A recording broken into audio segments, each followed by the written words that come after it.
This conference will now be recorded. Okay, so we're going to start the meeting. It's 6:01, and this meeting is being recorded. So calling to order. We'll start with public comment. Have any public comments been received, or is anyone online for comments? No, we have not received any. No comments, and no one is here for comments. Then we'll proceed to the to the approval of minutes. Let's see, starting with July 19th, July 26th, and also August 16th? We No, do not have it. just the July 19th and July 26th. I was gonna say, I think there's only 2 batches. Has everyone present reviewed the minutes? Yes. Yes. Great, thank you. May I please have a motion, perhaps to approve these? I think we have to do them individually, right? So first, a motion to approve July 19th. I'll make a motion to approve the minutes from July 19th, 2023. May I have a second? I'll second. Thank you. Okay, all in favor? Jake, aye. Matt, aye. Krista, aye. None opposed. Okay, so as the 19th, moving on to July the 26th, may I please have a motion? I'd like to make a motion to approve the minutes from July 26th, 2023. I'll second that motion. Thank you. Okay, all in favor? Jake, aye.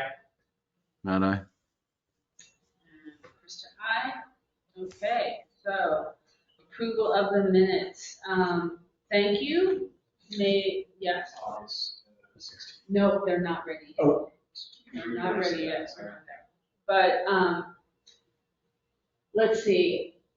Our treasurer, Matt, would you please present the treasurer's report? I will. Brian, you can pull it up in the screen. Okay, so you can see this is the overall chart. You can see we're still favorable to plan. The green line above the darker full year line shows favorability. Up is favorable. So as of the end of July, we are approximately 87K favorable to plan. Most of that's in revenue. That's just slightly down from last month, which was we were 95K favorable. You can see it's just slightly squeezing the lower line. Next slide. This shows the revenue portion of that. It's a fraction of it, 11K roughly. You can see the biggest component of that is programs. Those are cumulative numbers, remember, so that's cumulative as of the end of July. The next slide shows the expense. That's where most of the favorability is coming from, is expense control, 76,000. You can see it's roughly evenly spread across those key expense categories. The final Just slide. clarification, Matt, you mean August, correct? Yeah, sorry, I said July, August. Yeah, the slide's titled correctly. Sorry. Thank you. Yeah, in all cases, end August. And that also reflected in the fund balances, which is the last. You can see we are on plan as of the end of August. And if there are no questions on the summary, we can look at the voucher list, which was made available before the meeting. You want to pull that up?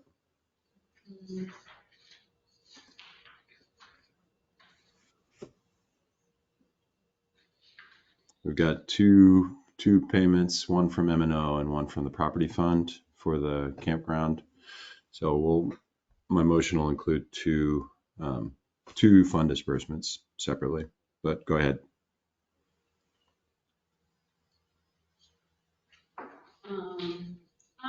I did have a question about the King Water Company. It was like April, May, June, and July. Do they normally batch them by the quarter? Yeah, so I have reached out to them a couple of times about that, asking why it's being, like that. So delayed as well as, batched like that. So far, the response I got is it should be done that way. And they also, I would say we're really pleased with their service right now. Tom could maybe say a little bit about, there was a matter and We got a notice that they didn't take a nitrate sample, and so we were kind of we're in trouble. And like the next day, literally, I showed up and I said, hey, we just got a notice, and I had an email. I don't want to see that. Got out of the office, writes on the bottles what I need to test, and that's what I test. And I've heard nothing back. So it's kind of, I mean, we heard that going in, that the King water is kind of, doesn't have the best reputation. So, anyway, that's what we're doing. so both of those things are items that I've been waiting for a while for a response from them about what's going on. I mean, they said that it was a miss, that it wasn't done, but. Yeah, if it's like a one outlier thing, like we all make mistakes, but also there's just such a difference between like April of 370 and then June and July of 190. Why would that be? Why would there be such a difference? Are they testing for different things at different They are. times of the year? So if they did a nitrate, there's different costs for different tests that they're taking. So, yeah, I mean, we have our normal monthly testing. It's like 10 months of the year. We can get one test a month, but then different times a year, there's other tests there. Okay. So like 190 should be about the baseline, and then those other months, perhaps. I don't know, we haven't had really good billing since we started with that. It comes in lump sums.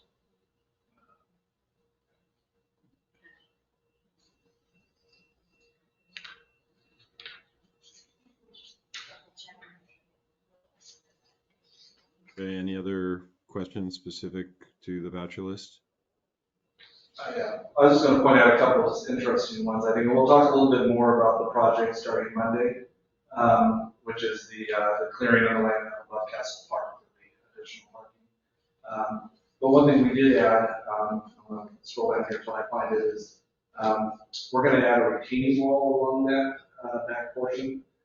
The slope of the grass that goes up right by Castle Park is kind of a muddy truck trail now where common guys drive their trucks up. We're going to have a retaining wall there, which will also clean up some of the parking area and allow for a little bit better options. It'll look a lot nicer from the park, and it'll also give a little more stability to the hill. So that was one of the vouchers in here. And then other than that, the vouchers were pretty straightforward. I see. I'm not finding it here first. I'm scrolling forever. Morley and Sons. It was like 4,400 or 40 something. Under 5,000. It was under 5,000. So from the money, we jumped on it to get that done. We also, we'll talk a little more after my director's report about the other things. But the rest of the voucher items, I think, were pretty straightforward. There wasn't anything else that was. No, the only thing I would note is that right there in the middle, Heritage Banks, we paid off another loan, so we're down to 3. Okay. Yay! Don't forget the big one next week. Remember that. It's Jen's turn now. One step forward. Yeah. And Matt, Can you scroll to the bottom oh yeah, for the updated totals? oh yeah. And I was gonna say, Matt, Sky fixed the audio on our speaker, so you're coming in loud now, so you're perfect. I'm gonna say we're hearing you clearly. Okay. Whoops. Oh, Yeah, okay. okay. Okay. So if there are no other questions, I'll make a motion to approve the vouchers from the M&O fund for a total of $170,735.26, and from the property fund for $3,525.12. Okay, And I'll second that. thank you. And, let's see, all in favor? We need a second. Sorry, we need a second for the motion. Yeah, Jake seconded. Oh, okay, sorry, I didn't hear. Good, yeah. So all in favor? Jake, aye. Matt, aye. Krista, aye. All opposed? Not here. Okay. Cool. Okay, moving on to the staff report. Oh, so for your signature. All right. Well, it's a busy staff report, lots of things going on. Big event this week is the Chum Run this Saturday. Still looking at volunteers. The weather, okay, well, the weather's going to be what the weather's going to be. As we all know, the Chum Run traditionally happens in May, but because of our aggressive battle, we got moved to September. And then because of the Wesleyan Invitational at the school last week, which overflowed into our park, we moved it to the 23rd. So it is happening this weekend. I'm excited for that. And then a lot of what Sky's doing right now is just gearing up for fall season, pickleball, switch basketball, starting futsal, and all that's going on. Non-classes happening. Sky and I met with the field users last week. Little League, high school, ultimate frisbee, and community soccer. It was just the annual meeting to kind of touch base on programming and field use and how things are going. We have another meeting or so that we're still trying to get on the books for the soccer group. They weren't able to attend. So we'll get that on there. Field capacity is full. As you can see, Monday through Thursday and Saturday, there's just no space. A little bit of space on Fridays and Sundays. But they're beautiful, popular fields. Sky threw in that there's and we've had some communication with them now. There's apparently a large ultimate frisbee group that started promoting an event in our park. I guess they were here last year, the year before too. Sky has had conversations with them now to make sure that they're, following within our boundaries. That we know what's going on. Other than that, Sky's just really, really busy. Being in the office now, I see that. So he's keeping a lot of balls juggling.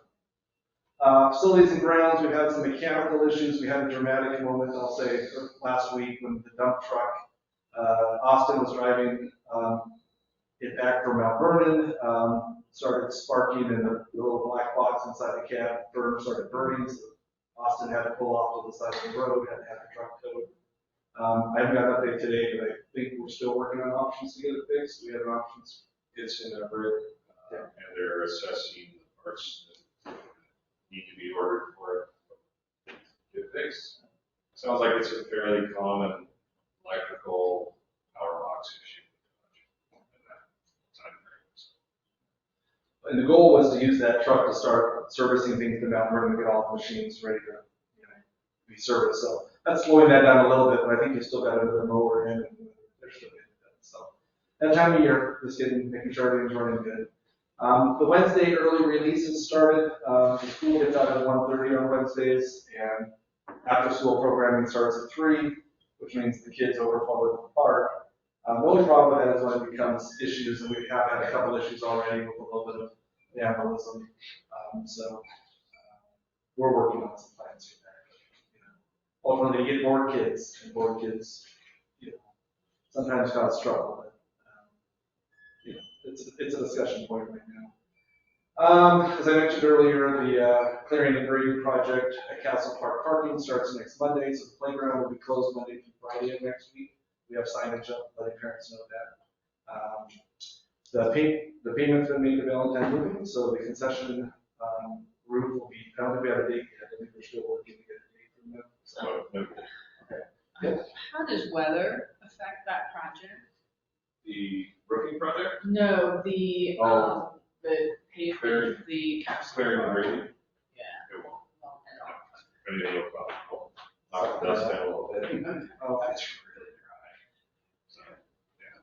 Won't have any. But I mean, right now on that one, the finished product is gravel.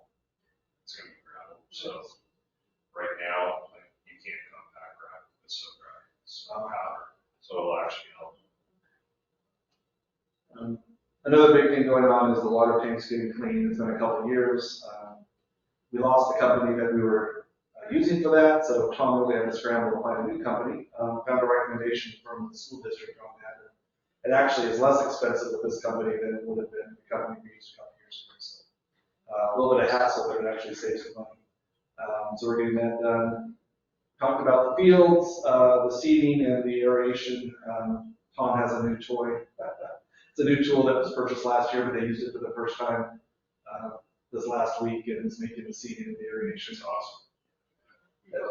As if the fields could get any more beautiful than they are. We'll find out. My report, working on the 24 budget. I'm sorry, just one question. With the chum run and needing volunteers, like, are you at like 80%, 70%, like? Yeah, I'd say we're at 80%. And yeah, with that, like there's the sign up on the website. We switched this over because we used to split it 50-50 with public health. And then I restructured it. So instead we do 80 or 20-80, but that way public health, who has been totally devoted to this, can do all the planning. So she's the one kind of finding all the volunteers. But we can always use somebody on Saturday if they show up. Okay, if people just show up, like. If somebody shows up at 8 in the morning, like we'll be March. You're right. March. All right, if the wind forecast holds. Ooh. I didn't see that forecast. How high is the wind forecast? South-southeast 10 to 20, which basically means like they're not quite sure. Yeah. Well, I mean, my only thing with that is if we do, I mean, really, we've been lucky, we haven't really run into a large windstorm on one of our events. Yeah. But I mean, maybe something we need to think at down the road, if we're getting 40 to 50 guests. Yeah, no, We probably don't want people in our woods. Yeah, no, it doesn't look dangerous from a tree point of view. It just looks like not a day to be on the water. So we're working on the 24 budget. We'll talk about that in a little bit. We'll have drafts ready here in a couple weeks for you guys. I had a meeting last week with the school district superintendent, Joe, and great meeting. I thought just talked about paths forward and working together. We had some talks about sitting down between the two sides and recreating the ILA we have with them. She was very open to that. The ILA we currently have is from 2004. So it'd be nice to tighten up that language a little bit and to find new ways to work together. So we did talk, and we mentioned this last month.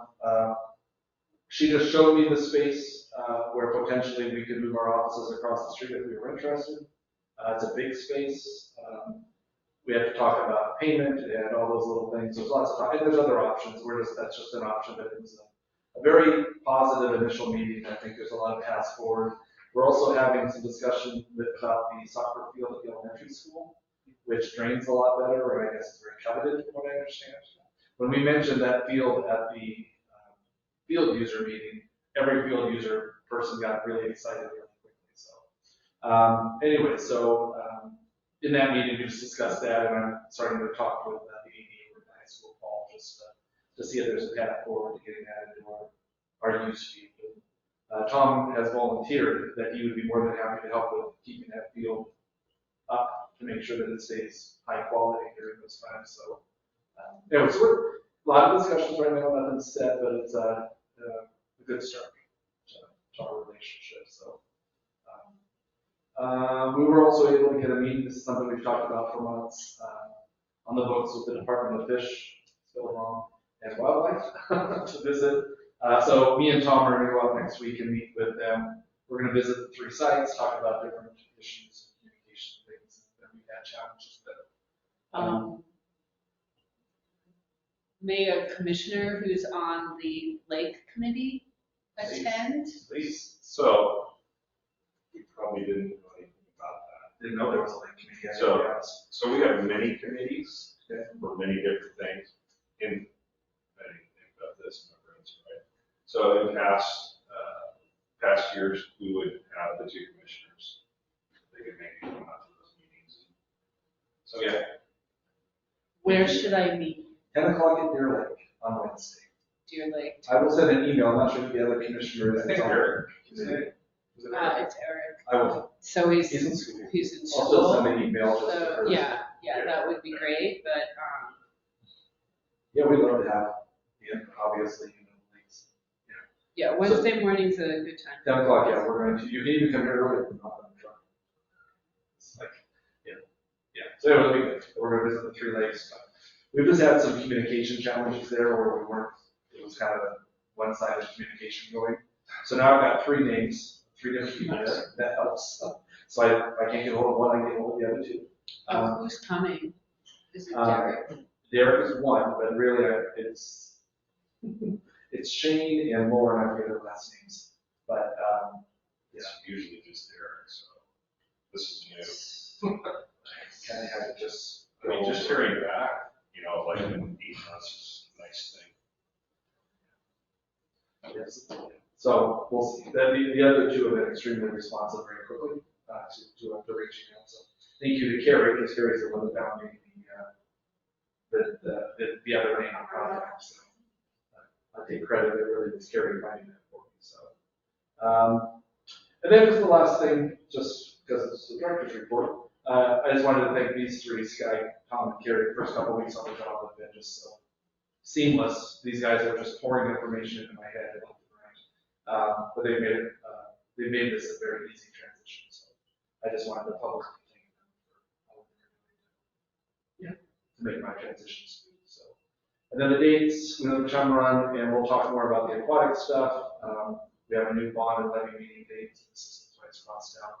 But we'll talk about that when we get into the comp plan report. Jerry, you have something to? Yeah, I need to interject real quick. I realized the error that was in the voucher list. Oh.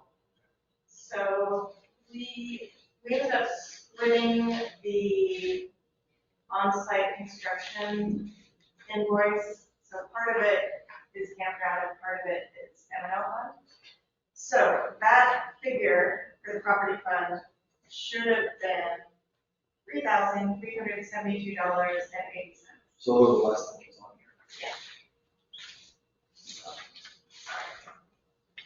here. $3,300. $72.80. Okay, so you need a new, And what you signed was correct. okay. But we need a new motion. Matt, did you catch that?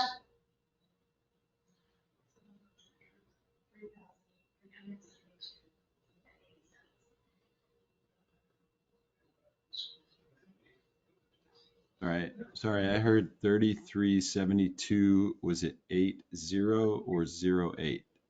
80. Okay. Sorry about that. Yeah, so I'll amend the voucher approval motion with a new motion to approve the property fund voucher in an amount of $3,372.80. And does it change the M&O total? No. I will second that. All in favor? Jake, aye. Matt, aye. Aye. All opposed? Okay. And Krista, I'll stop by and sign those vouchers later in the conference room. Thank you. Okay, so, committee reports.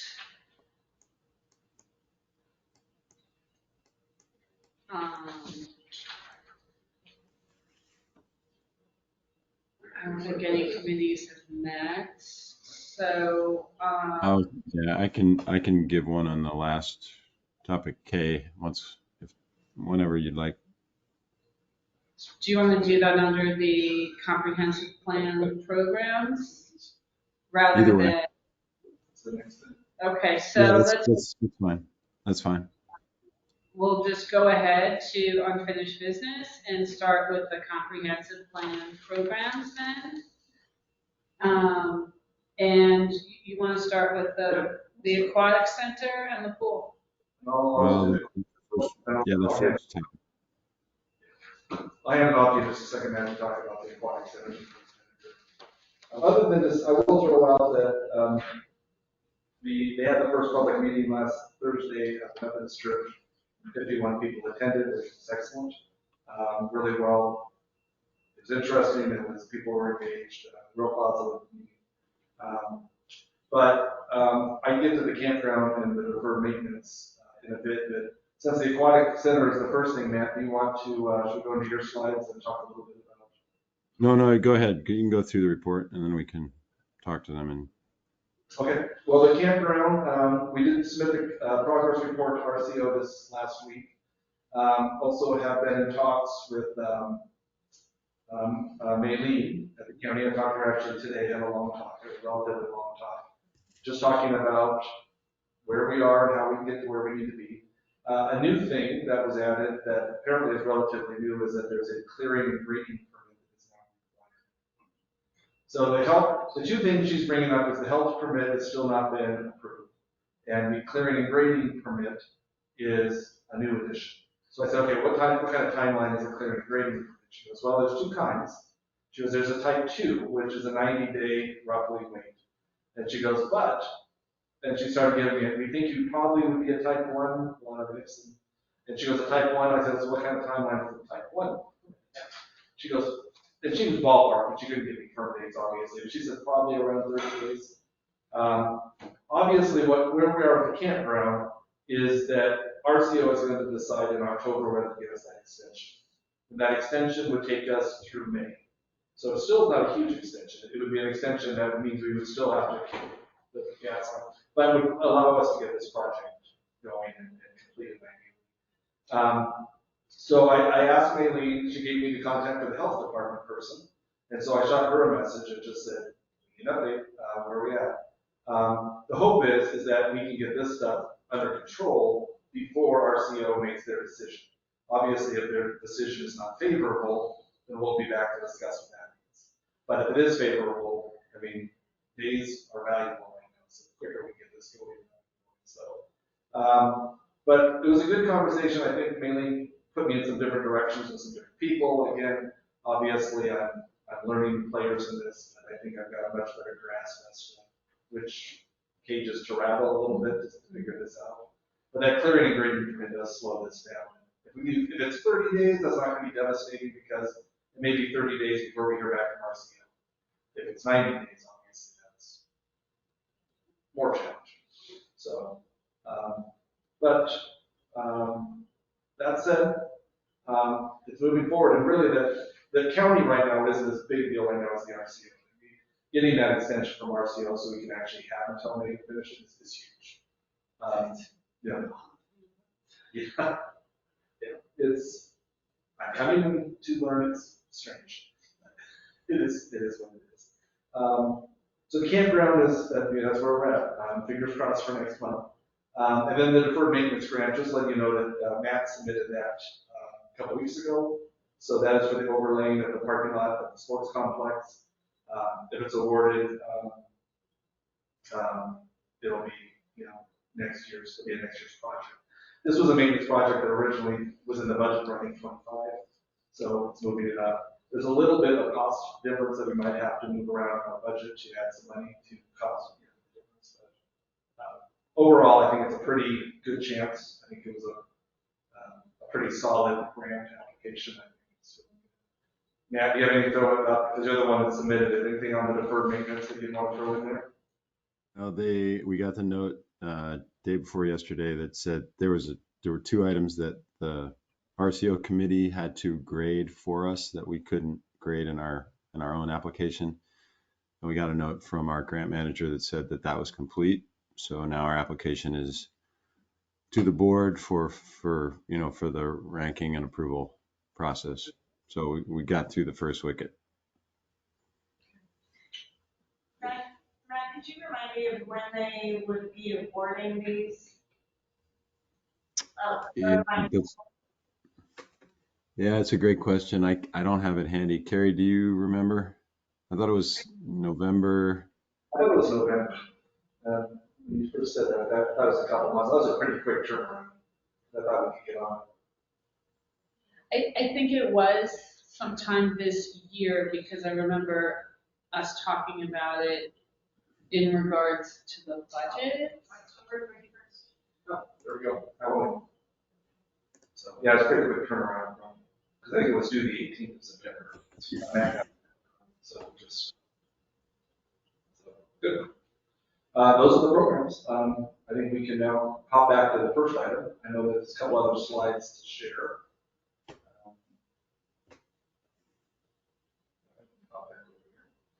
So, Matt, I'm going to share the slides that you had earlier. Yeah, so this this is just a copy of the slides that were shown at the public meeting. And since we last talked, obviously lots of things have changed, but what this reflects is the changes to the facility to get rid of the cost, or to get rid of the extra between 12 and 15 million in the revised cost estimate that they gave us on the 1st of August. So that was successful. It's a good presentation just to have as a reference because it has the results of the capital project survey at the beginning. It has the results of the needs assessment survey at the beginning. It has a list of the grants that have been awarded, of the various things. It's a good reference if you want to use something to answer questions you might be getting. This slide is an update, and if you can pull up the spreadsheet, basically the cost of paying the bond back for the average homeowner taxpayer went down. And the reason they went down is because of, and you'll see detailed in this spreadsheet, if you remember, the $500,000 homeowner, which is what we were doing the math to match the school district, was about $7.08. That's now down to $6.38 roughly. And this is the calculation. They'd originally done the calculation to say we would issue all the bonds in one bond issuance. So, January 1st, 2024, we'd issue $27 million in bonds, which is not practical. The project is going to be spread over roughly 2.5 years. So their recommendation was that we would do a split bond issuance, issue half the bonds up front, 14 million, and then issue the remaining bonds a year later. And that bond, that amount, the second issuance could be adjusted down if we had achieved some other funding to offset, like the CPF funds from the federal government or some of those other sources. So that split disbursement means that the public's not paying back all the bonds right away, so that reduces the cost. And you can see that took the millage rate from 17 cents per thousand down to 15.3 cents per thousand. And so if you go back to the presentation, this is the math from DA Davidson, then this has now been adjusted to reflect that. So you can see that $6.38 number is the new monthly cost to the $500,000 assessed value homeowner, reduced down from $7.08. I just wanted to explain the detail so that if questions come up where that came from, I think is relevant. Any questions on that before we move on? And I'll throw out too that Jake and Krista don't have copies of this, and I will make copies available. It wasn't part of the packet. We got it. So okay. All right. So make sure that part of it is just because it will be issued later. Yes. But there would be less interest. Yes. On the second, but that's what that number is based on. It's not based on the possibility of possibly getting other funding. No, it would go lower than that. So say the second issuance, instead of 13 million, say we raised got $2 million from a CPF funding grant from the federal government, and then instead of 13 million, we'd issue 11 million. That would drop that millage rate further down. So Okay, thank you, okay. There will be Okay. public, not just about this, that we're going to talk about. There's 2 public meetings scheduled where people can come and ask all the questions about all of this. well, we got a couple good questions about this, so that it was good. Now, if you look, the rest of the slides here really show what was adjusted in the design. You guys saw, oh, sorry. So this next slide shows the estimate for the supplemental M&O levy. And the questions were, when would we start paying this? This would be when the facility opens, probably 3 to 6 months before we'd find the election target, and then to get that funding going to do the initial hiring and some of the, those kinds of M&O kind of expenses that might come in before the actual ribbon got cut. So this is not something that would start, but for purposes of transparency, we wanted to show this is what you will be asked to pay from an M&O standpoint, supplemental M&O standpoint. Keep going now. You'll see then now the actual changes to the design. Nothing here. Everything here is just summary detail. But right there is the first one. You can see we talked about that indoor walking track moving outside. Tom had a great idea to put this basically a Trustland Trails loop. And you can see that it works out to almost exactly 400 meters. So it's, one lap of the track on the layout that they did, and it connects to the trails to head off back into the park from there. You can see we specified the photovoltaic array on the roof because of that grant that we were awarded, the design grant for the resilient power systems. We want to make sure people saw that. And Tom was concerned about the number of parking spaces, so we squeezed from about, I think it was 62 to the most they could put in that footprint, which was 77. So it jumped up at least something. We had told them, give us as many as you can. So that's what's reflected there is bigger parking, the track outside, and the solar array on the roof from the resilient power grant. Next one, there were a lot of questions about this indoor outdoor connection. So you can see there they were showing little red arrows, places you can go in and out from this little patio area out in front into the building, and from this, they call it a game lawn, basically just a grassy area to play cornhole and throw a frisbee and do party games, that kind of stuff. So this was an area that we got questions in, that connection between the inside and outside. You can see it all, those shown there.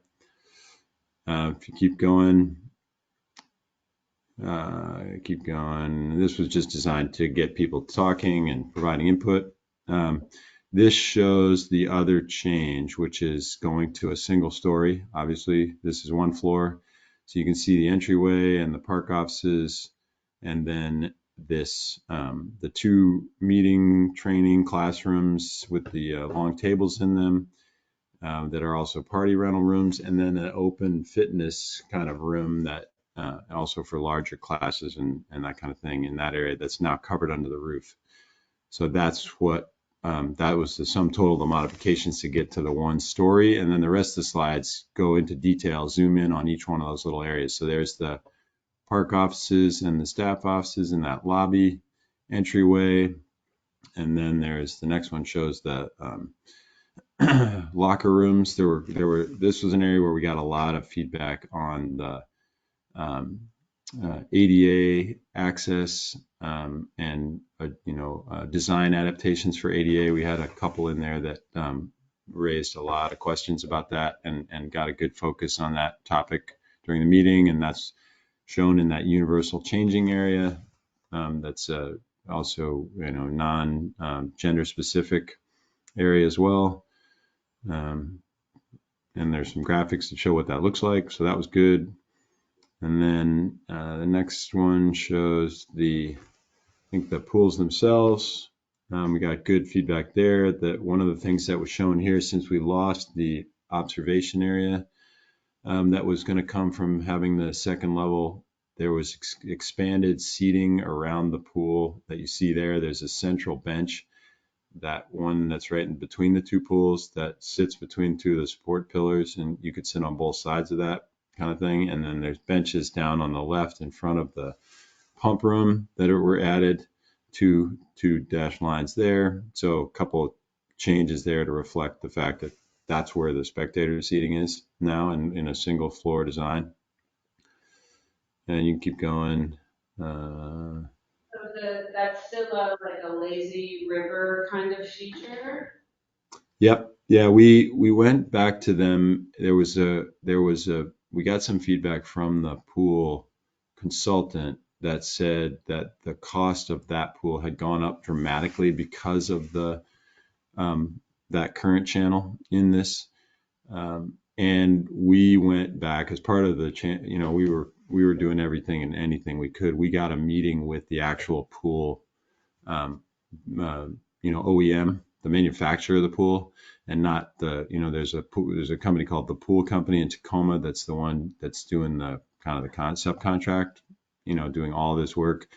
But the actual pool manufacturer, we got them in a conference call, and they said, no, it's the same price. It's all based on surface area. So if you get rid of that and you make the lanes longer in there, it's not any cheaper. So this size was based on the number of people that the feasibility study said would be in it. So we just ended up being able to save it. There's one idea, a cost savings idea, where this pool would go away, and there were just too many things connected to it, uses and users, and part of the cost recovery, big part of the cost recovery. So anyway, it ended up surviving. Got a little longer and skinnier in order to add that bench, but it's the same surface area.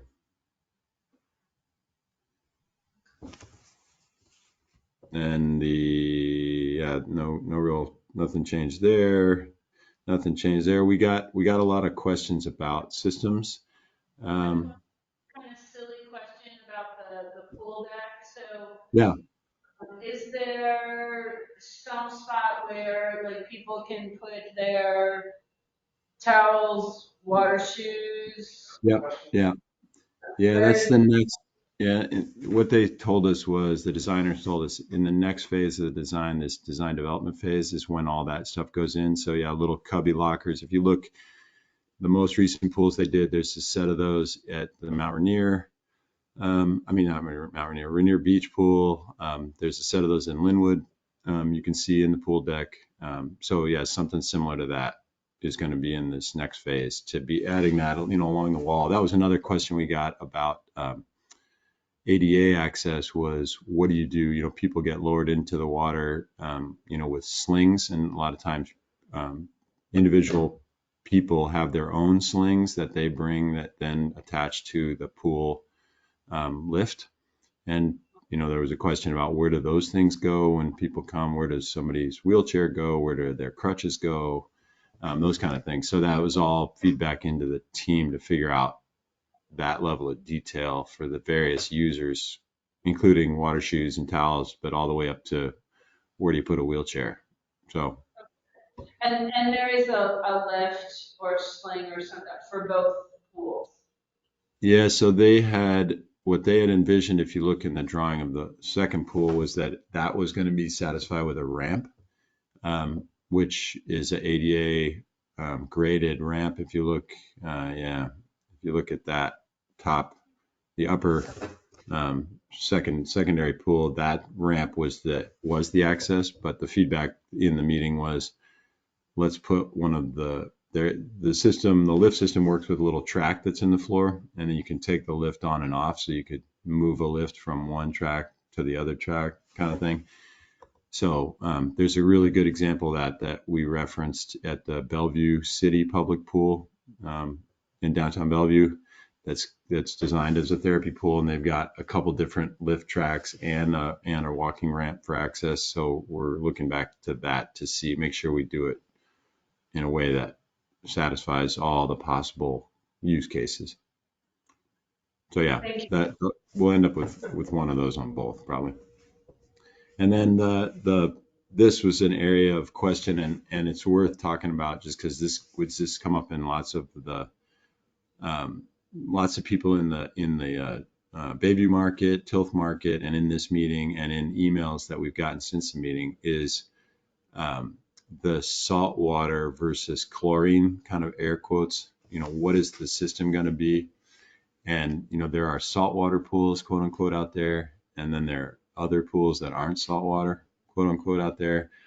And the sentiment that has been coming in from the people who've talked about it has been in favor of this saltwater system. In the end, we tried to kind of demystify it a little bit. The state requires you to have chlorine at a certain level in the pool at all times. I think it's like 1.5 or 2 parts per million. And the chlorine's coming from somewhere. It's either coming from salt, which is NaCl, or it's coming from calcium hypochlorite, CaCl. So it's coming from something. And the saltwater pools, though, that use NaCl, so you end up basically swimming in very mild saltwater.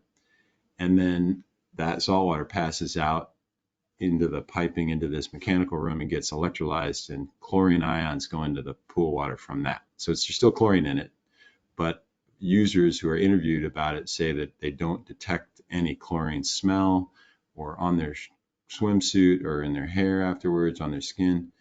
And we interviewed the director of the Port Angeles pool that was just redone in 2017, and they switched to this saltwater system, and they said their user feedback has been incredible, positive. So we've specified that going forward, that it be a saltwater pool. So like I said, there's so many questions about that. I think it's worth knowing that that's the direction we're going. It's not a certainty, but it seems like it's cost equal, and it also comes with the quality of the user experience is higher. I also see on that pool mechanical list, bullet point about acoustic design, and you got that, I thought, Yeah. really thoughtful email. Has somebody gotten back to him? Has he? Yes. So you're right. We've gotten several different inputs, detailed inputs from members of the community, including the one you're talking about that we all received on acoustic design, and that's gone to the design team. So they are now, what they have acknowledged and what they put on this slide was that that's a key part of the design. We're asking them in the next meeting we have, which is next Tuesday with them, that they come back and write up a paragraph or two about how those things are going to be incorporated, and then we'll provide that back to the community member who submitted this input, as well as the others who have either asked questions at the public meeting or sent us emails since then. So yeah, we'll get a formal, here's how we're going to do it, because his input asks a lot of detailed questions that the designers, we need some design answers and not just, wave our hands and say we're going to do it. So they're going to write up a more detailed response that we can get back to that citizen. And another bullet point there, what is regenerative media? Yeah, this is a key point and a key technology that's in this facility, and it came up. It was a question in the public meeting from a citizen. The typical filters used for pool water are sand, big 55-gallon drum-looking tank full of sand, and the water goes through the sand, and things get filtered out passing through the sand. If you go to Oak Harbor pool, they just put 2 big sand filters in their renovation that they did 2.5 years ago. So that's typical. The problem with sand filters is that they get plugged up, and you have to, about every week, you have to turn around the pumps and push water the other direction backwards through the sand filters to blast all the gunk out of there. And Oak Harbor every week pumps about 5,000 or 6,000 gallons of water back through those, and they discharge it to the city sewer. So that's a lot of water that you've already heated and you've already treated, and now you're pumping into the sewer. And when we looked at the sizing of the septic system to account for that 5,000 gallons a week, the septic would have had to been bigger, and we would not have had enough drain field area to even handle it. So we went back to the designers and said, what else is there? What other technology is out there? And there's this relatively new technology called regenerative media, which is that same filter, looks just the same. It's painted blue instead of painted brown. And instead of 5,000 gallons a week, it takes 30 gallons a week. So dramatic savings in water costs, in energy costs, because you don't have to heat all that extra water, you don't have to treat all that extra water, and you don't have to discharge it. So, and upfront cost difference is probably in the neighborhood of $25,000 to $50,000. So relatively small upfront difference that's paid for within probably the first 6 to 9 months of operation. And then it becomes cost favorable for the rest of the life of the building. So it's a important the reason it's listed there is because it affected the septic. It made the septic smaller, cheaper, and it also saves us in those other ways in terms of water and energy and chemical costs. But if it isn't sand, what is the media? The media is something called diatomaceous earth, DE. Oh, okay. Got it. And yeah, it comes from, it's mined in, farms in California. Lompoc, California is famous for DE. So it sits on a bunch of little tubes inside the filter, and it's what does the filtration. The other side benefit, and we mentioned at the public meeting, is people have been asking us a lot about water quality. After all that, a sand filter filters particulate down to a level of a size of 30 microns, which is 10 to the minus 9th meters. So 30, the regenerative media filters filter down to 1 micron. So you get 30 times better filtration performance with this system as well. So you get cleaner water, visibly cleaner water. And this system is in place in the Port Angeles pool and in the Skagit Valley YMCA. And they're operating it with the saltwater system. And they say it's fantastic. They love it.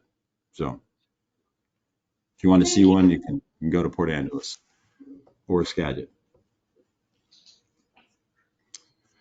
All right. I think let's see if there's anything else. I think that's about it.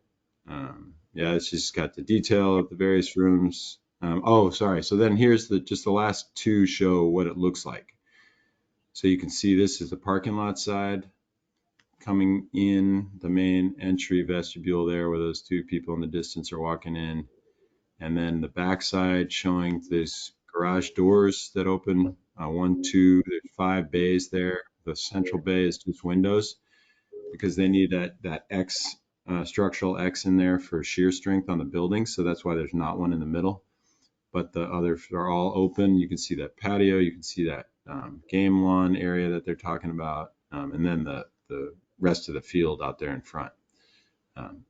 First time seeing what they think the outside's going to look like, and that's in here.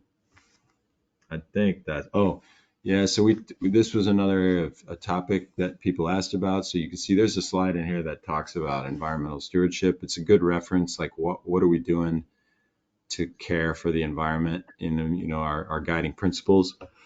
We highlight our guiding principles there and just showing us kind of a summary of the things that are going on in the building that will reduce our footprint. I think that's it.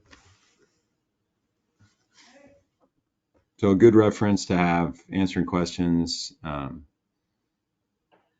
are these, is this the slide deck that is being used to present to groups? Yeah, from this, So there are some presentations that are coming up.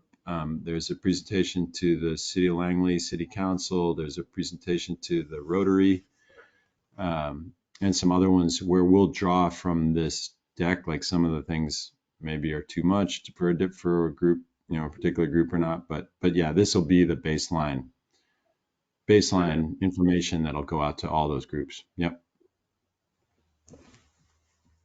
Thanks, Matt. The design looks great, and I love that track around the outside of the building, and that was neat hearing about that regenerative media.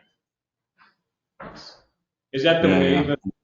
for now instead of the sand Yeah, filters? yeah, yeah. The only people who are specifying sand are people who have a short-term focus, because that the regenerative filter might cost 100,000 and the sand filter might cost 50,000. So upfront cost, if that's what your primary concern, and you have a short horizon.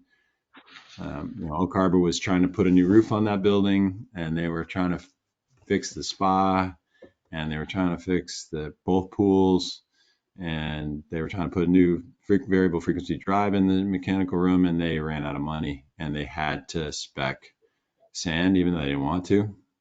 So that's the reason why you would see it.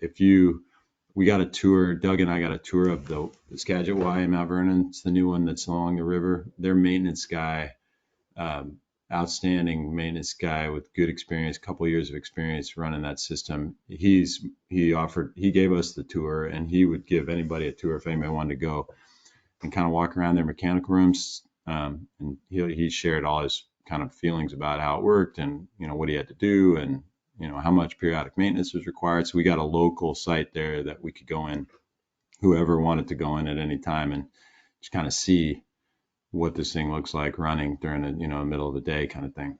So that's real close, and a great example of what this would look like. Thank you. Yep. And since we have a calendar, I'll just throw out that we've got our third public meeting scheduled. So there's one more design meeting, as you can see up there on the 19th at Trinity Lutheran Church in Freeland. But there's also two meetings designed specifically to talk about the bond and the levy, so people can come and ask questions. And that's not up there, but it's on Thursday the 5th and Tuesday the 10th. And those meetings will be here in the Parks offices. Thursday. Yeah, and we'll have Eric and I will be there, and we'll have these slides. We have boards with these pictures on them, big printed boards that can sit on an easel.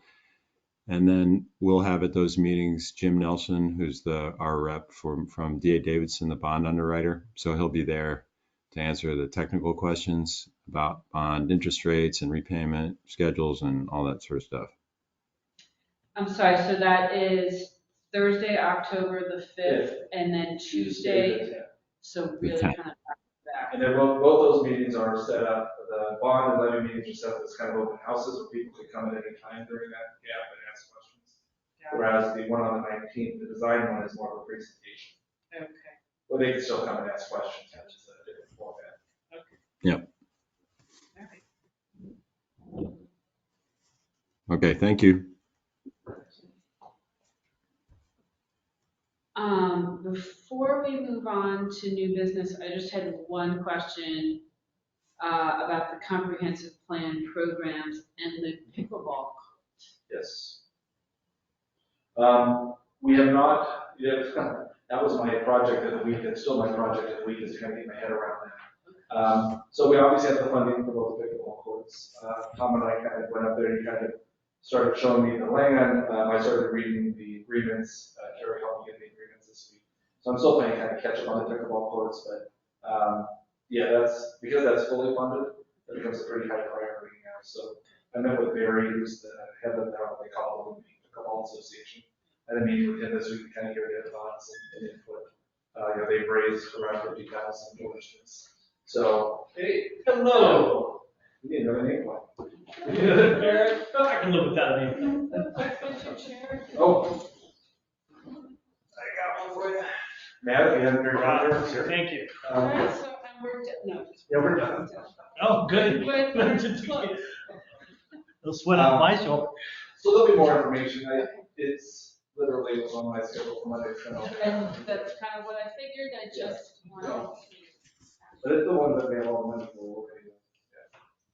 Well, and we had, Brian, for reference, when the grant came through, the folks we looked at was the most recent public project near us is the one at Squim, and they list in their public documents the contractors they quoted, including the one selected. I think they're from Burlington. And their construction cost was really, really good compared to their projections.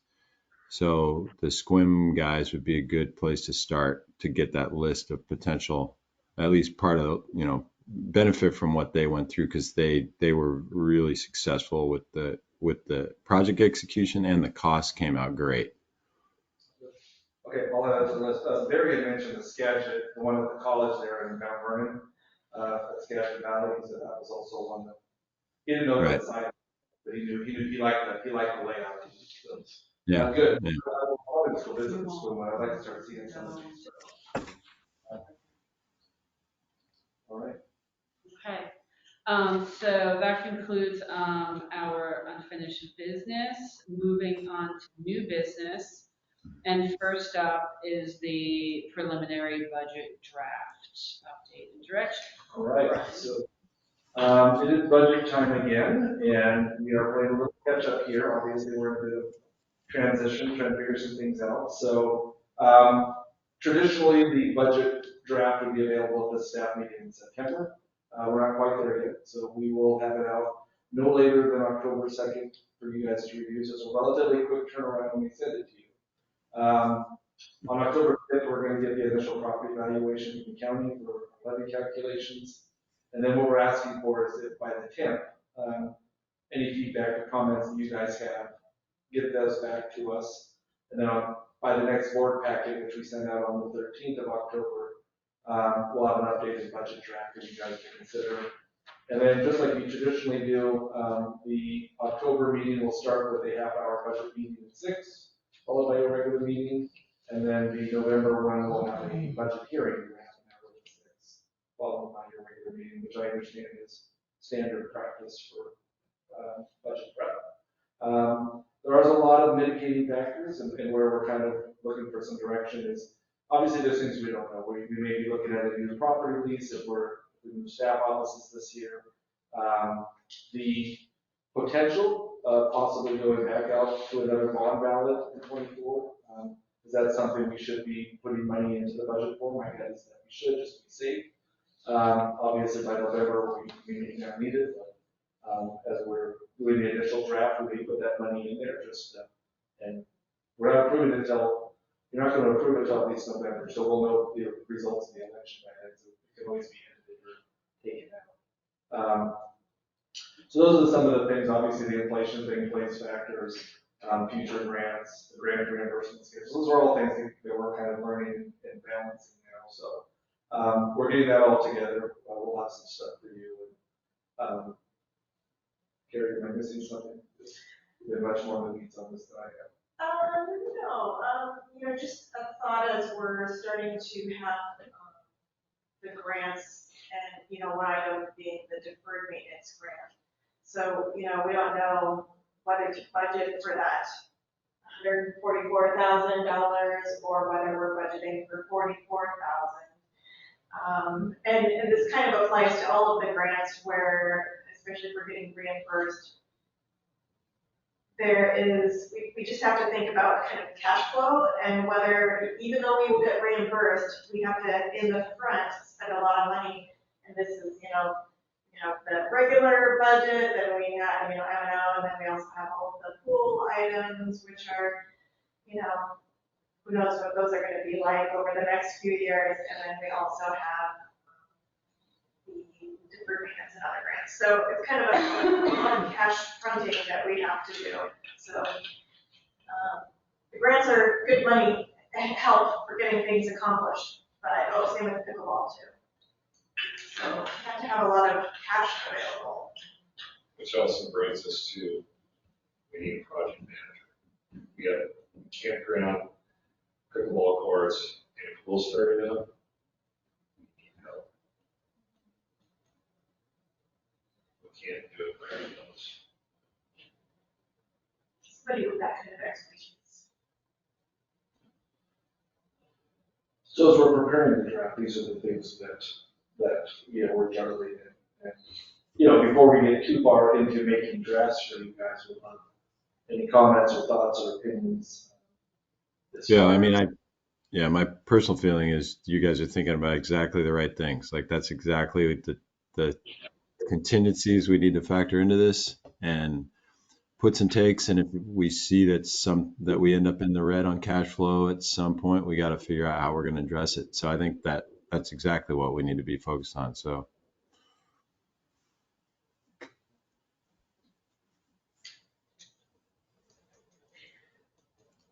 So I guess as a starting point, one of the things that's biggest hang up for me for getting the budget done is the possibility of a future bond ballot item.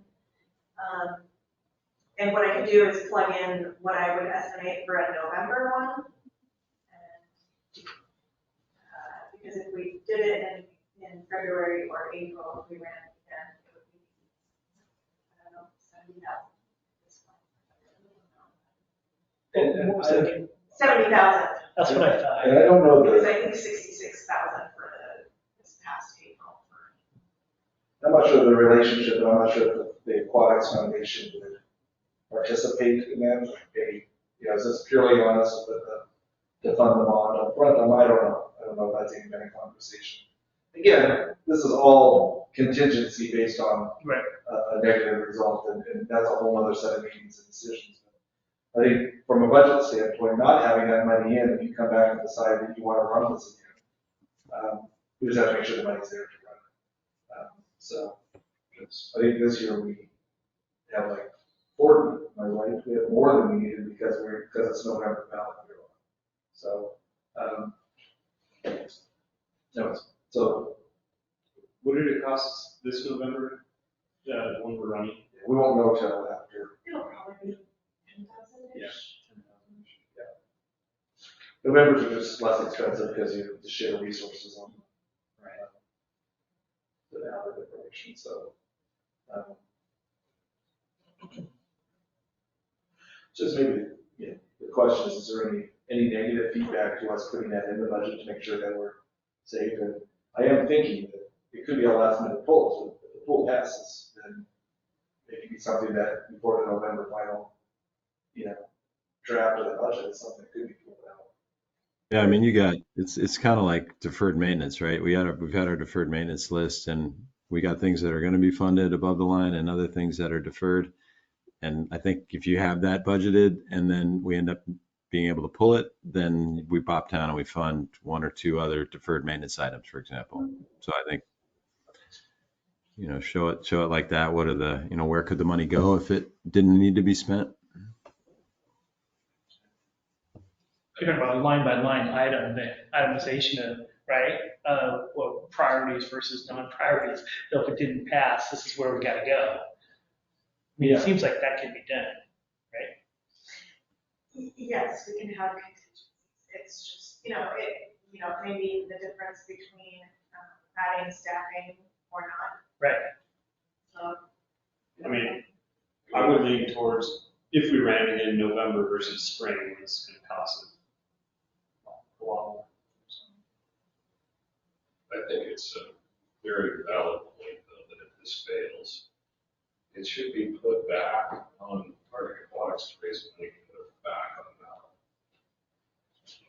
I mean, there's a lot of money coming out of a very small budget when you look at our overall budget. That's a big chunk of money that could be going to other projects in the park. And so, I remember the last promises early on about lots and lots of money being raised to go to this, like $5 million at one point. To me, if it fails, it's up to them to get the money back on. That's. I think having the money in the budget, at least of the initial drafts, is a safeguard for your decision. And what you guys decide to do, if you decide, again, if it passes, then this is a new conversation. Right. But we have to prepare drafts, and we have to have drafts ready with what the real numbers are. So, and I'm saying things, looking over to make sure I'm not saying something wrong, but I think if we move forward with just putting the money in there for the election, how hard would it be then to just pull it out in November? You're gonna do something that we just did. Well, it's just, there'll be decisions about where to allocate those. And maybe that's what we're talking about. contingency, we have to figure out, okay, there's whatever that Is is. would probably be to decide to turn around and put it into a capital fund. I could spend it. But again, we're kind of hoping to increase in staffing and. Well, it seems like that's gonna depend on too, the percentage. You know, if it's Sure. close in a Sure. certain range, that's completely different than if it's not.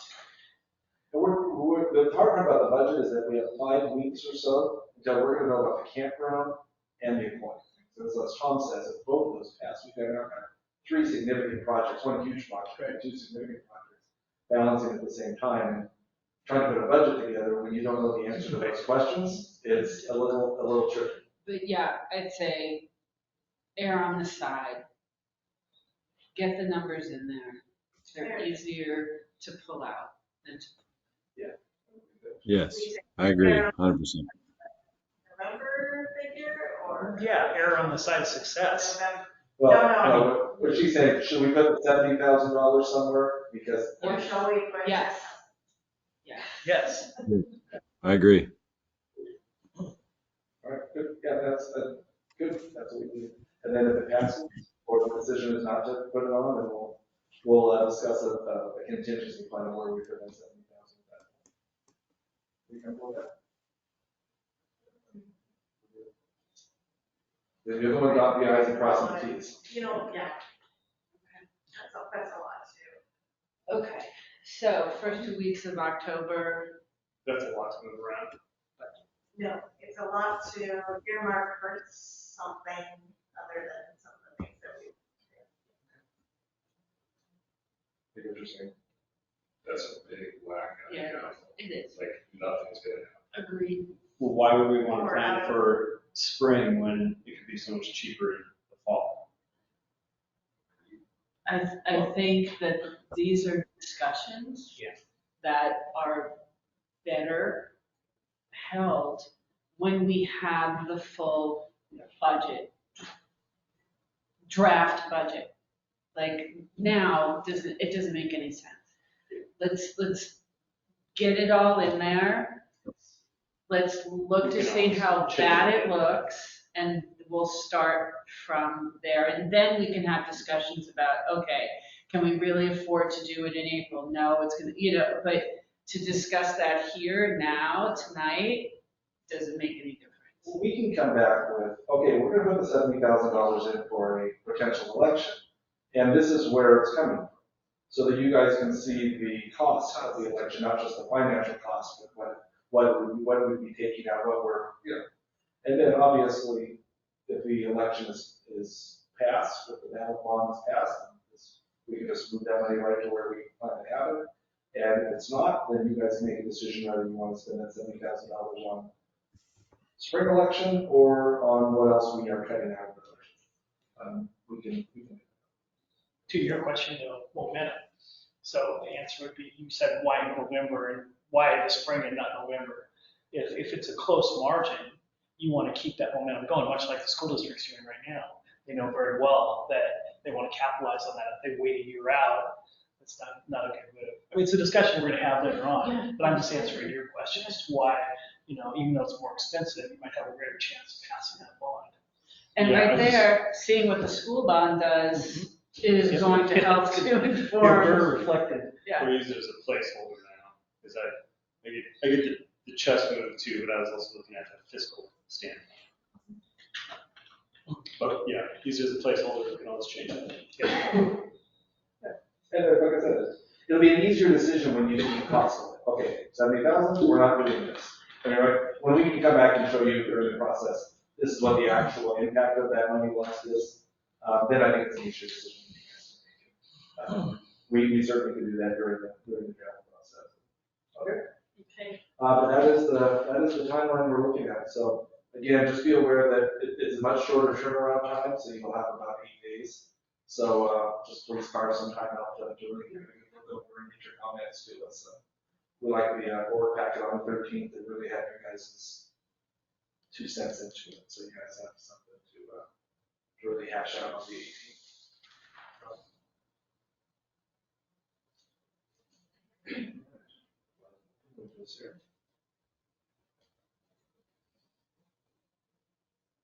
we ready to go to the?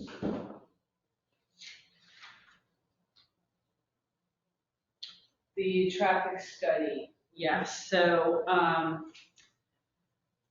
okay, this is the additional service aquatic recreation center traffic study, that is this document here. Yes, so ARC let us know that the county requires a traffic impact study to determine the right of way improvements.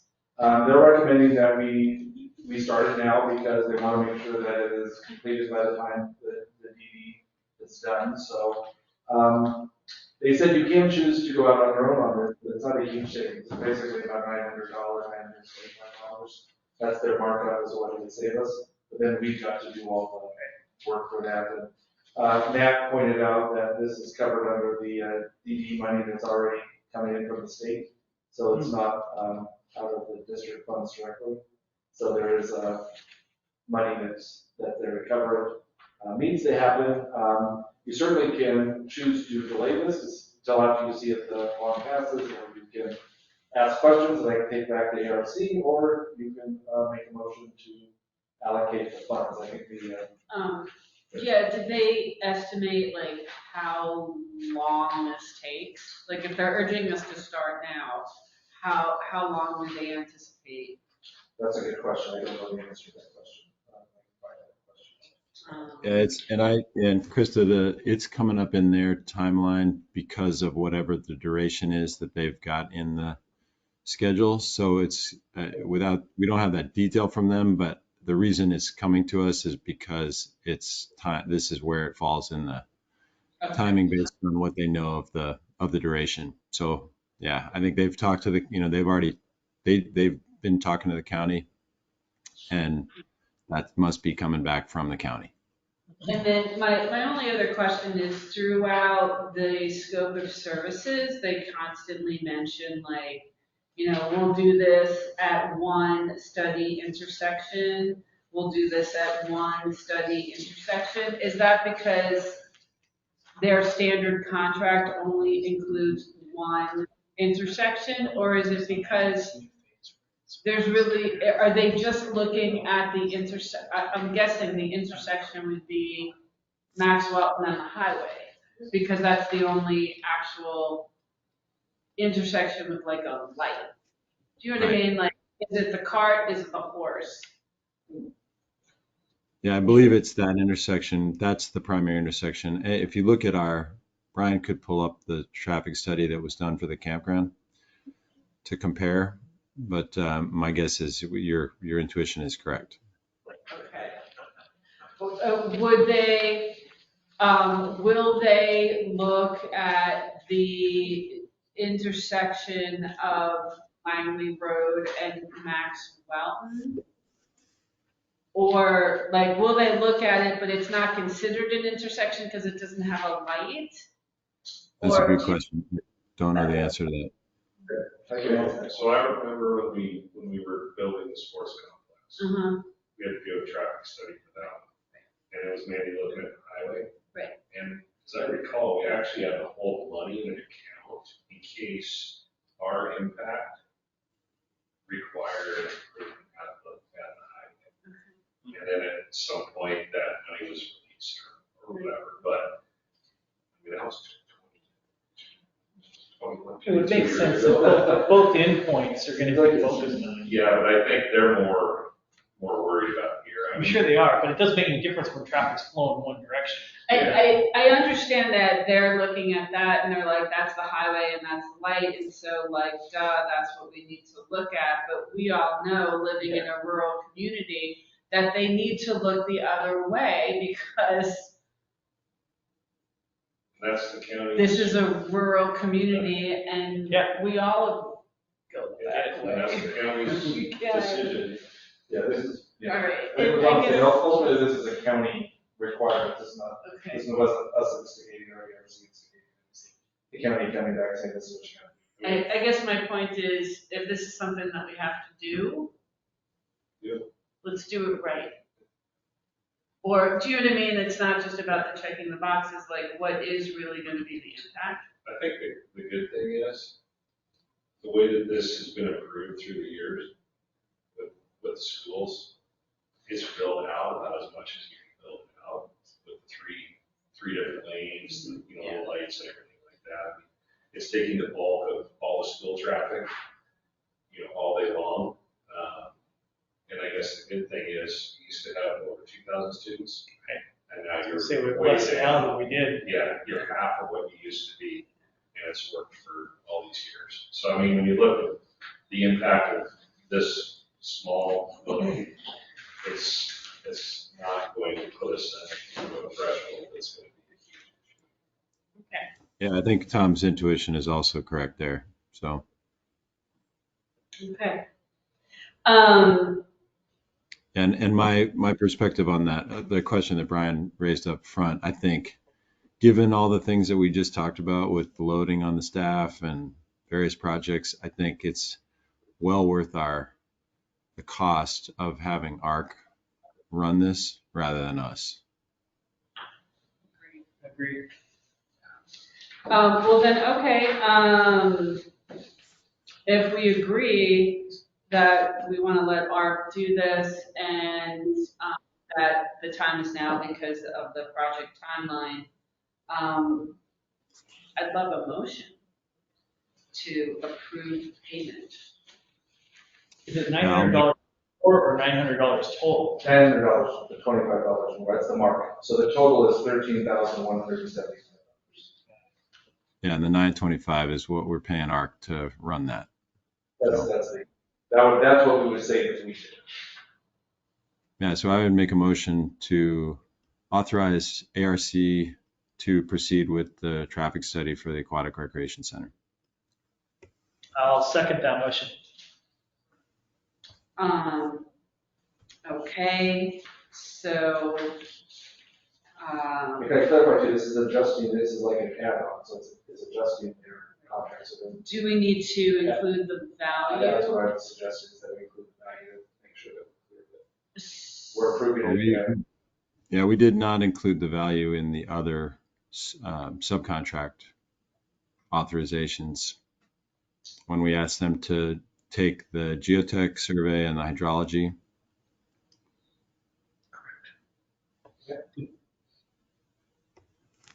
We don't need to. Well, isn't there the overall not to exceed? Amendment to. Approve the amendment to the professional services agreement for the purpose of a traffic study. Sure. Yeah, that's acceptable modification, yes. Okay. Amend the professional services agreement to include the traffic study within ARC's scope of work.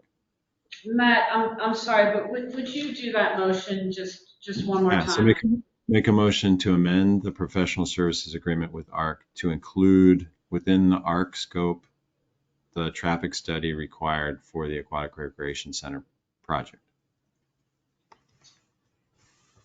And I'll second that motion. Okay, all in favor? Eric, aye. Jake, aye. That Okay. Thank you. All right, and, all right, that's done. And then item C under new business, the comp plan update. All right. Well, originally in the summer, you guys had scheduled September 11th as a workshop day. We just weren't ready September 11th to have an intelligent conversation about this. So along with pickleball, comp plans and pickleball seems to fill my open gaps in my schedule right now. Traditionally, and please correct me if I'm wrong, I've just been looking through how it was handled 6 years ago. We did this last. It seems that the document starts with the staff and then there's a committee. And the committee then goes through it, recommendations, and then brings that to the full board. For instance, 6 years ago, it wasn't brought to the full board until October, and then it wasn't passed until February. So originally I thought we had this done by the end of the year, and that's still the target. I think we have a little bit of a gap. You know, the comp plan, when it's passed, really helps with grants and things like that. It just really helps. A lot of grants will require this. So my understanding is the comp plan committee is Krista and Matt, with Jennifer being the alternate. My I guess my recommendation, my plan at this point, but I'm open to what, we can certainly do a workshop with everybody. But my first thought is, let us as a staff kind of, start collecting some of the updated numbers, some of which we already done. Because a lot of the comp plan is parks and census numbers, so we'll work on getting those numbers up to date and current, and then set a meeting with Krista and Matt, I know you're head deep in the pool right now. If you want to step out of this, let Jennifer take it, that's certainly okay too. Set a meeting there to kind of hash through our proposal, and then when you guys are comfortable with it, then bring it to the full board for them to review. So, thoughts? And do you guys have that spreadsheet, Carrie, the one, I mean, the work that we were focused on 2-3 months ago was the level of service determination and the criteria from the state and the national criteria. Do you have those spreadsheets, Carrie, that we were working on at that point? Yes, I have those, I shared those with Brian. Yeah, I have those.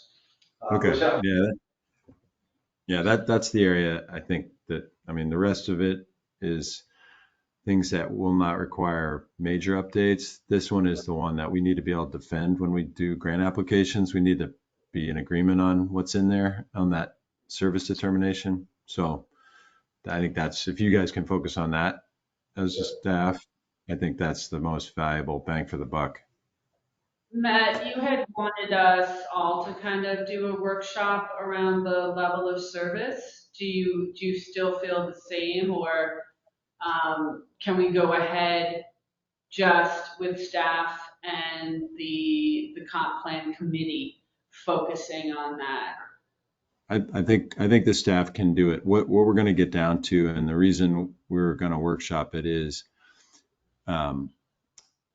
the calculation that we make, the judgment that we make determines what we do in terms of what will be supported in terms of grant requests. For example, if we say in the level of service determination we need 2 covered courts, and we say, what do we have in our inventory of covered courts? We have 0. Then we write a grant application, we can highlight that we have 0 and that we need 2, and that's why we're asking for this money. If we also though consider, if you look at the current comp plan, we consider, the school's got some covered courts, and there's some covered courts with the churches, and so on, and how available to us are those, and do we count them as a fractional? Like if there's 10 courts at the school, do we net an equivalent 1 or half a court in terms of our ability to offer courts to the public, covered courts? So it's that. So if you guys can do the math and just say, just pure from a parks inventory standpoint, here's where we have gaps: covered courts, artificial turf field, et cetera, et cetera. Then I think our conversation can be about, okay, how much credit do we want to give ourselves from these other providers? Because that'll get asked in a grant review, like, well, don't you have access to the school gyms or tennis courts or, something like that, where we don't have any in the district, but there are just down the street. So I think the staff can do that, and then our opinions can be heard, at the board level to say, okay, we want to count on those other providers, or we don't. We want to just draw a line through them, for example, because we don't believe we're really going to have access to these over the next 6 years. And I'm comfortable with that. It's kind of like the budget. If you guys are all comfortable with what Matt just said, then we will work on preparing that along with the other parts of the comp plan, which are a lot, similar. Probably, I would think October's meeting might be aggressive, especially with the budget and other stuff. But probably by November, have a draft you guys. So if it doesn't need to go through committee first, that's fine. I just feel like October, we need to focus on and the bond. So, and I certainly also will, Krista and Matt in particular as committee members, when we have a draft ready even before the board, we'll just do it again if we choose to review it and give comments, great, if not, it's bring it to the board. Yeah, if you want to release us, just take the lead and go. That's good. because you're right, there is the bond, there is the budget. Huskies are playing well, so there's sorry. Yeah, the other thing, Krista, you and I could focus on is the other part that I think is worthy of board level review in detail is the guiding principles. Okay. We've got 6 of them. They talk about financial management, they talk about environmental stewardship, they talk about provision of services to the community. I think that's one where like we refer to those in all kinds of ways, like on that slideshow in the public meeting for the pool, we highlighted our guiding principle on stewardship. So I think looking at maybe you and I can focus on that part of it and just see if do we see a different direction that we need in terms of one of those elements. Are we missing something? Has things evolved where we need some other guidance based on things that have changed in the last 6 years? So I think maybe you and I, if we focus on that, then we can come back together. You guys are streaming? Sounds like a plan.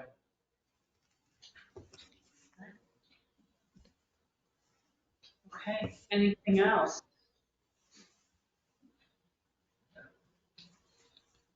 Oh, I have a question. A mailing for the bond? I believe the foundation's doing a pro meeting. Yeah. You're talking about just an informational meeting? Yeah, do we want to do that? Do we need to do that? It hasn't been on the radar. For me. There was just that email about costs and,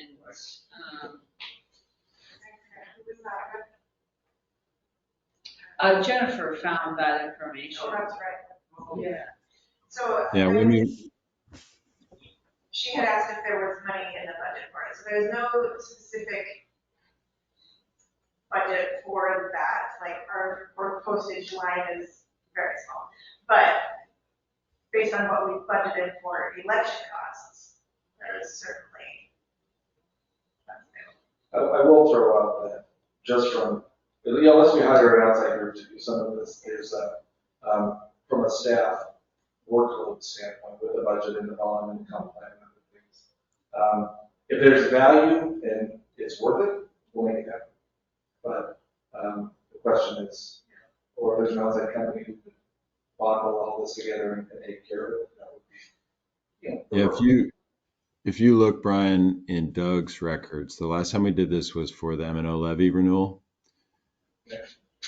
So there's a one sheet mailer that we wrote that's got some pictures of the park, and it says this is what your M&O levy goes to, and this is how much it's going to cost for your assessed value. And we have that calculation, that table for the, we have it for the Aquatic Rec Center, and we have a paragraph that says what you're going to get for this bond money. So, I mean, there's part of it that, we have a mission to educate the public. We're doing the best we can. We're having these public sessions. We're, getting things out in the press. We're talking about in our public meetings. To me, this is another component of voter education. So if that template that we used for the, Krista, I think you did the final smoothing on that one. I remember. I think so. So that was all created in-house then? Yeah. It was just Doug. I think Doug originated. Maybe you, Krista, originated it, or You've been around earlier. I think Doug started it. I think it's a question of can we find a template and can we plug and play. plug and play? If not, then we are going to need some design help quickly. I'll look for it. If it's in Doug's files, they're there. Okay. Yeah, it was an email. It was an email chain between you, Krista, Jennifer, and Yeah. And just in terms of spending the money for it, so I believe the Aquatics Foundation, they're doing like an 11,000 piece mailing. I believe. I think they got the list for the 3 zip codes, Clinton, Langley, Freeland zip codes up to the district boundary. I'm not sure where they got that list, but I think we have the same one, don't we, Carrie, or access to it? We don't have a list. I think normally what you do is you basically pay someone to put the bulk mailing list. And yeah, so you pay somebody else to do it, they figure out the mailing addresses. Oh, so it says postal customer, like it's a generic bulk. Yeah, so that's a service we would want. I'll go back, I'll find, Jennifer's email about that, And we'll, and, first one to find it. we'll see. Just my feeling is that especially if we're talking about possibly spending $70,000 to run this again, I would rather spend a little more money now to get this done. Well, and we had put more money in for the bond ballot Right. than we need, so that's a good use of that money, that makes sense. The other promotional piece, just an FYI, that's going up, probably as early as tomorrow, is we have allowed the pool foundation to put a banner on the corner there of where the pool would be. The only thing we have them do is put the word proposed, so showing that it was going to happen. So there's a banner going up saying future site of the proposed Aquatic Recreation Center. So people will kind of get a visual, oh, this is where they're talking about. So that's going up. They have a banner already. As far as the mailing goes, yeah, I'll see if we can find that postcard, and it's as simple as plug and play the right numbers and send it to a bulk mailer to print it out. That's, yeah. Okay. Anything else? Okay. It's well, the trail signage is awesome. Oh, yeah. Yeah. It's very visible. I like the way that's set up there. I think that turned out really nicely. I'm gonna see Pat, I'm gonna give him kudos. We got some landscape. I thought you might. It'll be, it's the first step. It's a great one. But it's It's perfect great, it's both ways. colorful, it's, Yeah, hops. Well, he also cleaned up the other sign, the main park entry sign too, it looked like. Yeah, he's done some repair work. The only thing I've had a complaint about is now, once in a while, people are starting to park right off the road because there's nowhere to park. Yeah. Oh, So, So maybe a little like. so it will be interesting to see, yeah, how that plays out. Interesting. It's always interesting when there's a trail. Oh, And the yeah. park is close to the trail, even though you're gonna go for a walk on the Yeah, trail. yeah. Get as close to it as possible. Yes. Potentially some round rails they keep doing it or something with an opening for. You know, it's on our property. Yeah. I mean, we've got a 60-foot easement accessing through there, so that's not our property. I mean, I believe what I remember was the intent was for people to park right here, across the street and access in along the fence line there. Yeah. And so maybe what we look at doing is we look at that trail system kind of as a whole. The property we have, the existing trail. And I thought maybe we make a loop that makes it easier to access that trail, It's a good idea. which, something to look at maybe to, as a late winter project or something like that. And I think we need to, like Trustland, finish our map and have a map, maybe like, we could do a small kiosk like we've done there and where the parking area is at the convention school. So That's a great idea. I think a lot of people that come, like those people parking on the side, sometimes it's not local. Yeah. It's just people that Yeah, don't it's like, know. oh, there's a cool You're not sign. gonna park in a parking lot if you don't Yeah. know you can park there. Yeah, and remember, there's a little mini kiosk at the end of that. Yeah. Yeah, those get a lot of views, so, so anyway, just. Cool. All right, well, with that, we will adjourn this meeting at 7:40. Thank you for running it, Krista, it's beautiful. Without Krista. Thank you for the cheating. Yeah. And Carrie, you're gonna leave the vouchers? I don't need it. Yes, individual or going to. I don't. All right. I'm not- Thank you. Well, good night. Oh, here.